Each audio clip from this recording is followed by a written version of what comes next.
So yeah, hello everyone. Welcome to this video today. I'm Camila. I'm here at VanHack working with the success team. And today we have a special guest that will share his inspiring story with you. Tomas Roy is joining us today. He's a software engineer working with one of our hiring partners today. He relocated already he's from Bangladesh, was living in Japan, and now he is in Vancouver, Canada. And I hope his story will inspire you as well. So welcome, Thomas. Thank you so much for taking this time to share with our community. So would you mind sharing a little bit about yourself, your professional background? Yeah, sure. Thank you, Camila, for inviting me on this event. Yeah. Yeah, so in summary, I was working in Bangladesh back, the year started from 2011, and then around 5 years, I worked there in different industries, actually, as a software engineer. And then I relocated to Japan on year of 2017. And then around 5 years, I also worked there. And then I decided to move to Canada, and I was seeking something to help me relocate here. So I got the information of VanHack from one of my friends who is already living in Canada. And I enrolled the web portal of VanHack and did the coding test, language test, all those things, and made a good profile. And then after maybe some months, they started calling me. And yeah, then I am here. It's a long story, but in summary, yeah, VanHack is the one. And VanHack is my friend, actually, who helped me all these stuffs. And yeah, and that's how I am here. Yeah. Yeah, that's amazing. So yeah, what made you decide to look for this opportunity? So you said that a friend referred VanHack to you, and but what made you decide that, and then you took the action to really create a profile and apply for positions and so on? Yeah, actually, what made me very curious that I was seeking for experience on North America because I already did all the things in Asia and South Asia, and I'm really curious about how the software industry and how all international engineers are working over there. I just wanted to explore, and I was very curious to learn new things, actually. And what drove me here, I didn't see anything from North American regions that who are doing this kind of relocation process and immigration things and recruitment process directly like VanHack. So I was also curious about VanHack, whether it works or whether it's kind of fish things or other stuff. So I was very curious about VanHack, and after getting into here, I saw that they're offering some courses as well, and they're mentoring, and they're providing some guidelines. Some of their academic courses is there. So I was also more curious then that what happens if I buy and if I enroll into those kind of courses. So I enrolled, and I was very busy in Japan, and there was a kind of time difference, a huge time difference, kind of 8 hours or more than around 10 hours. So it was very difficult for me to adjust the time as well. But I somehow managed because I was very determined that, and I was very curious that to relocate in Japan, in North America. So yeah, all the academic instructors, and I really liked them and their guideline, and I got a lot of resources that I didn't know before. That was very interesting for me and very new for me. So I explored. So step by step, it made me more curiosity, and it guided me it pushed me a lot, and I was in my pace actually, and it worked.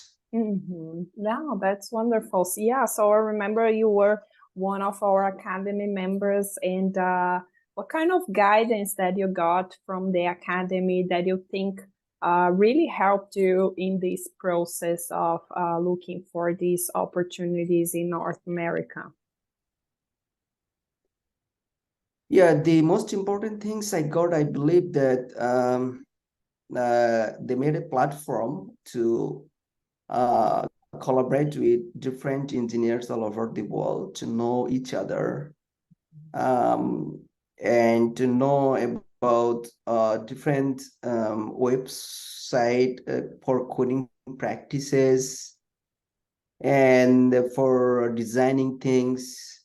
That if you meet with several engineers all over the world, you have a feeling that the thing you are not you don't know, maybe some other person know, or maybe you know very well one thing and other person doesn't know. So it's kind of knowledge sharing. So it was pretty interesting. So I like those part most. And I met some friends as well. I remember I met friends from, they are not in touch right now, but I really remember them on from Brazil, on from Colombia, and some other regions. So it was pretty good discussion with them, technical discussion, behavioral thing. So yeah, VanHack Academy actually offers those two kind of things. One is technical and one is behavioral. So I improved a lot by taking some suggestions from the instructor on the basis of both technical and behavioral. That helped a lot actually. And some portion um, I I didn't work out previously, but after getting into VanHack, I realized that maybe this area I have to improve. So I assessed myself. So VanHack helped me to assess myself, and I realized that maybe this is the area I have to improve, and this is the area I already have.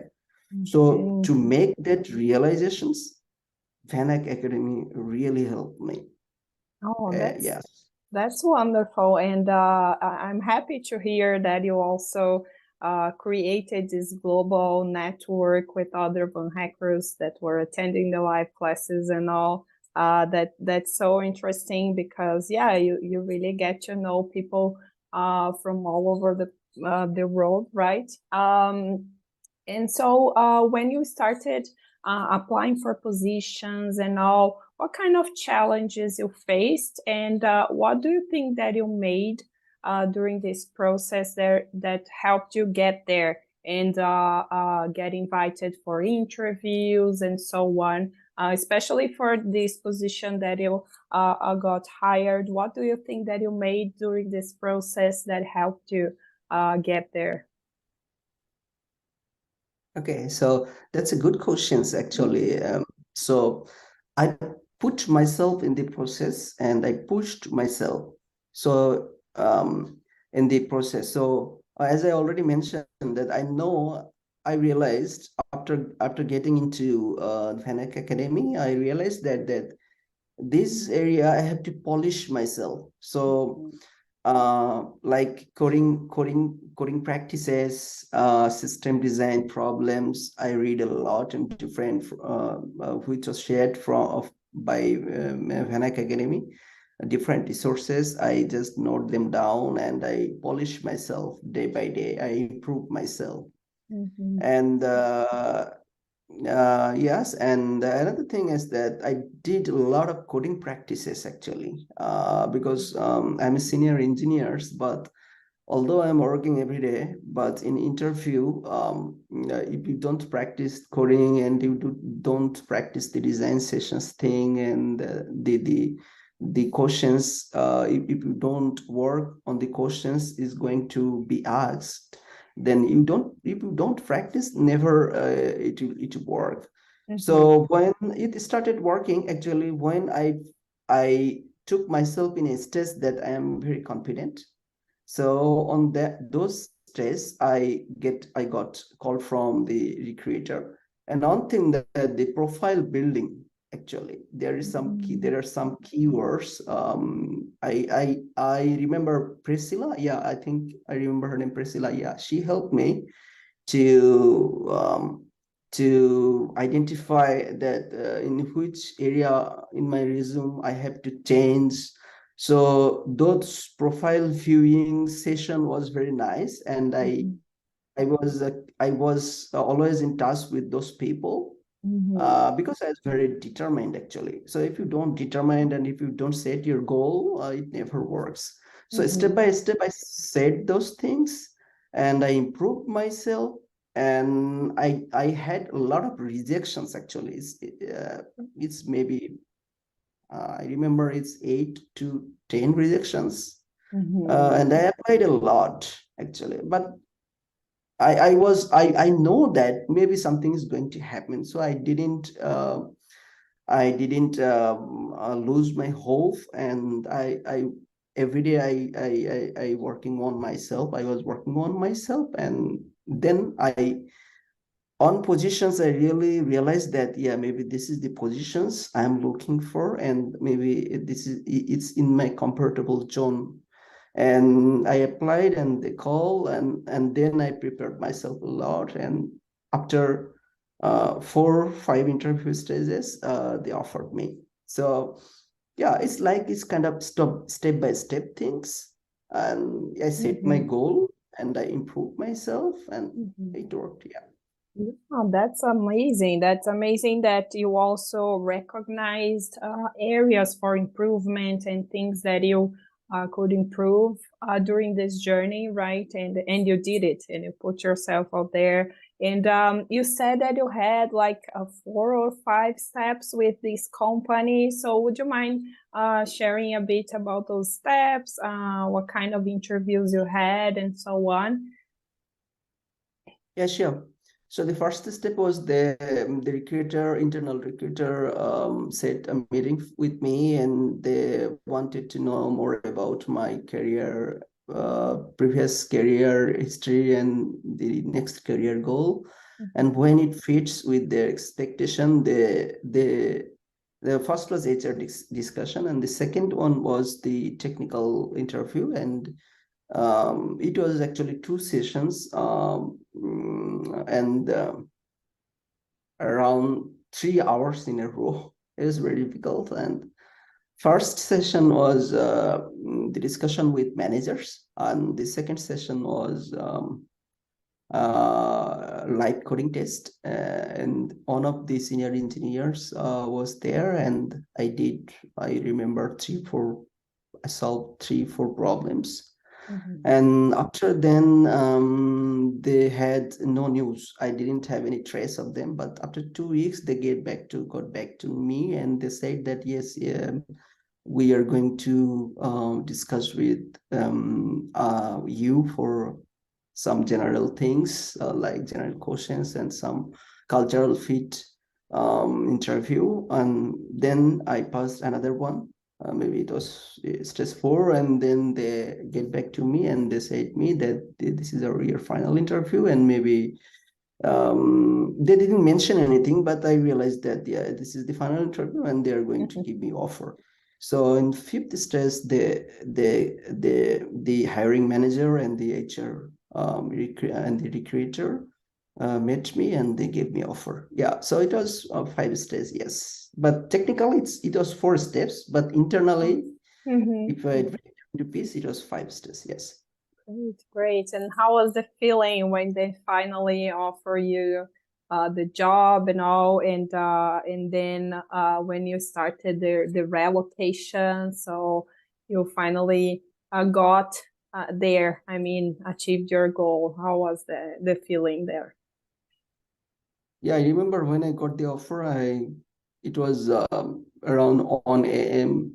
at night in Japan, and I was super excited, and I just screamed a lot. Yeah, and yes, the feeling was very fantastic, excited, because if we achieve something, you worked out more than 6, 7, 8 months, a lot of rejections. whatever it is, whether it's Canada, whether it is other country, whatever it is, the feeling is same for everyone, I believe. I mean, it's pretty excited, is pleased, overexcited things. Yeah, and what was the next other questions you see? So yeah, I can imagine that feeling, preparing for a long time and finally getting there. And then, yeah, you relocated, right? So how was the relocation process for you? Was it smooth, or have you found any difficulties? How was that for you? Yeah. So yeah, that's a nice thing. I really when I got the offer, the VanHack immigration team contacted me and forgot her name. Yeah, so two ladies.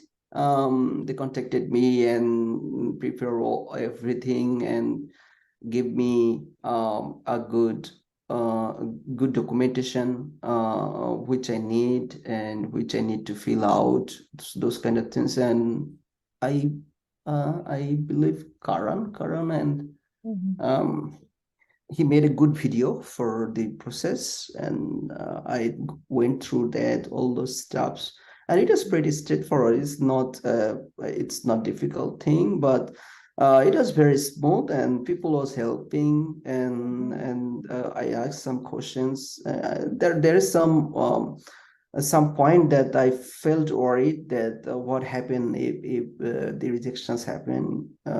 So those kind of worriness was there, but I think it was pretty straightforward, and the immigrant team was really helpful, and they did a great job. And I always thankful to them and always grateful to them, because that was the first steps in North America, right? And that's the crucial steps as well. So I gathered all the information. They helped me to apply, and everything was pretty smooth. And Good. after then, a certain period of time, I got the approval, and we relocated, and we packed up, wrapped up everything there, and then relocated here. So in terms of those journey, it was also new to me, because I didn't have any experience before. So immigration team did a lot for me, and they are really helpful. And yeah, that was great journey and That, nice. that's awesome. That's awesome. And how are you enjoying life now in Vancouver? I think that now the weather is better, right? It's not that cold anymore. So how is that? How is the life there now for you? Yeah, you know that yes, it's nice. Everything is good, and I'm actually still in the transition period. So a lot of steps I have to attend, and nothing actually. So in my head, in my soul, whatever it is. So it's kind of transition period. So I was in a culture last 5 6 years, last 10 years. So it's a different culture. So those kinds of cultural fit thing, those transition period I'm now going through. But other than that, is it's nice. Maybe first 3 4 months I was pretty shocked that it's very cold in Vancouver, lots of rain. But now it's good. The summer is really nice here, and I see sunlight and a cool breeze, and I can walk. Now I can drive, I can go somewhere. And yeah, that's pretty cool. And Good to know that. And so at the beginning, you mentioned that you were seeking for understanding a bit the North American market and the differences for your professional growth. Now that you are already working the company and so on, what are the main differences that you identified so far from the market that you were used to work with? Have you two things, noticed? honestly. Yeah, Go two things, ahead. honestly. One thing is that here is a good work-life balance you can maintain. but it depends on the company. But my company is pretty relaxed, and they're very collaborating, friendly, and those kind of thing. Yeah, it differs. And another thing is that the culture is more kind of you can say they're practicing best practices of software engineering process. So that before here, I feel like that there is kind of hybrid system, and lots of cultural things from those country and local things, and also software engineering professional things. They mixed it up, and they are practicing those kind of thing. But here I feel like that the process here on development and design and everything is more strict in a rule, which is very standard, and I feel like it's good. Best practices they're trying to do, and lots of new positions I saw here, like in a pattern, in a software design pattern. So it's more structured. So yeah, these two different things caught my eye. But yes, and other than that, there's lots of things, but the story never ends if I start telling. But this is the first technical differences and pattern differences I saw here. Yes, I think that's all. That's good. That's good to hear that you also have this work-life balance. That is so important in a topic that we must discuss nowadays, right? So nice to hear your story, Thomas. And before we wrap up, I would like to hear if you have any other tips to provide, so that we can inspire our community and others that are seeking for these opportunities as well. We know that this year is kind of a challenging year so far, but we know that there are opportunities out there as well. So if you can share some tips that helped you in your journey and perhaps can help others, it would be awesome. Yeah, so yeah, thank you. And from my side, what I would say that set your goal, work on it, never lose your hope, and it will work. And trust VanHack, they're doing really great job. And another sentence I should say that yeah, keep practicing actually. Not also only the coding programming things, but also the behavioral things. Keep practicing and identify your how can I say, your weakness. That's the most, I feel like that if you can't identify your weakness, you never can't improve. So I identify those, keep practicing, never lose hope, and another keyword I forgot. Yeah. So the most important things I feel like is that communication skills. So talk much with your friends in English, and do more collaborations with other team members in your current team. It works, it helps. So I saw many engineers, they have communication problems. So at some point, the miscommunication really hurts. So that's good. That's one important things that you should work out. Yeah, that's so true. That's so true. It's not only about the technical chops, right? You really have to communicate well your abilities, the projects and achievements that you had. So yeah, so true, Thomas. Yeah, thank you again so much for sharing those tips and sharing your story. I'm delighted to hear that you are having a good time. And the weather is good now, and the sunlight's out there for you to walk around the city and explore. Hope you really enjoy this new journey, and thank you again for joining us and sharing those incredible tips and story. Thank you very much, Camila, and thanks VanHack again. Thank you. See you around. Bye-bye. Bye-bye.